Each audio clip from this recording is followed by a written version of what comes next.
Hi, and welcome to the Secrets of North Saqqara. Okay, so if you go to North Saqqara, you don't want to miss out on these two treasures. Let's have a look at a map of North Saqqara. You can see at number 17, Teti's Pyramid. Do you remember Teti's Pyramid? That beautiful pyramid that had those pyramid text inside. Let's have a quick look. Wow. That was a time when writing in your pyramid was more important than how big your pyramid would be on the outside. Those were the magical texts to get you from this world to the next. Well, next to King Teti's pyramid are a row of tombs.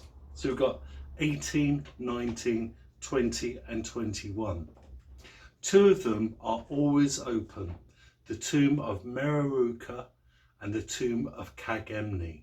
And these are the secret treasures of North Saqqara.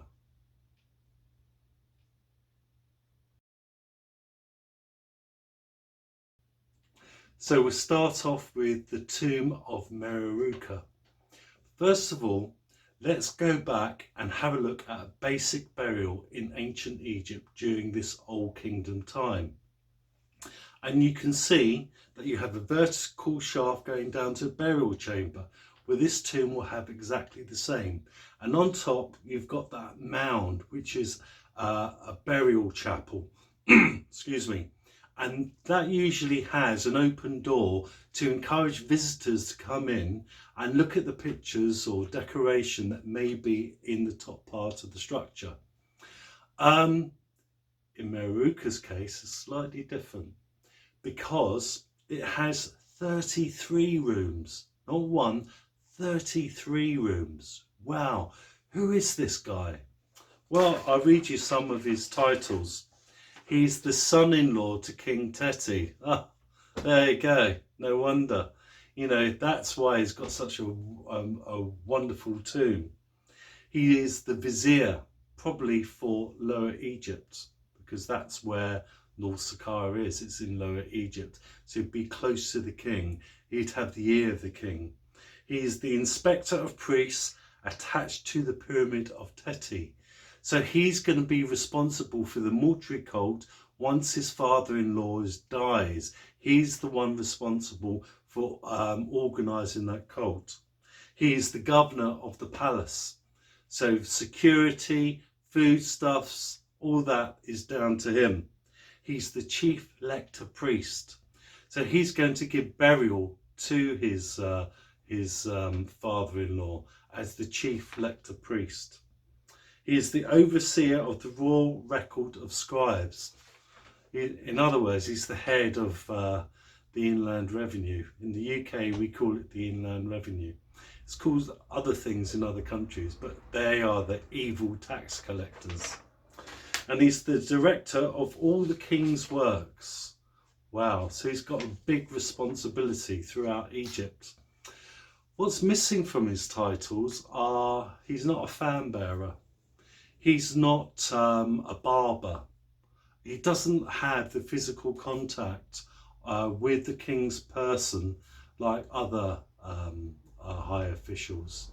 So he's very useful, great organizer. He's responsible for taxation and that sort of thing. But he's not, you know, the king's buddy. Okay, as you know. So that's what we have to remember. Anyway, let's have a look at these 33 rooms. 21 of the rooms were dedicated just to Meroruka. So there was no door on this tomb, okay? Never had doors on, because the top part are chapels. It's got a vertical shaft with the tomb. So what would happen is as family members died, they would open up the floor, they would bury the family member and close the floor up. They left the top part of the chapel to encourage people to come into the chapel. It was important that when you organised the burial for eternity, you had a secure place, so a secure burial chamber, an uncorrupted body. Your name had to be recorded somewhere, it could be written down, or it'd be really good if someone uttered your name And that was the purpose of these chapels, to encourage visitors to come and visit and read your name. And if your name was read, then your spirit would live forever and ever. Okay, and of course to have provisions to feed your spirit and that sort of thing. So, wow, 23 rooms just for Mereruka. 5 for his wife, who's a princess, and 5 for his son. So it's a family mausoleum. Okay, but his son's sons probably used it for their family as well. So they'll be stacking up the wooden coffins in that burial chamber over 150, 200 years. So what have we got then? We've got scenes of domesticating dogs. So if you can see in this scene, this carving on this stone wall. Now these tombs are the best tombs in Egypt. Forget that rubbish down in the Valley of the Kings.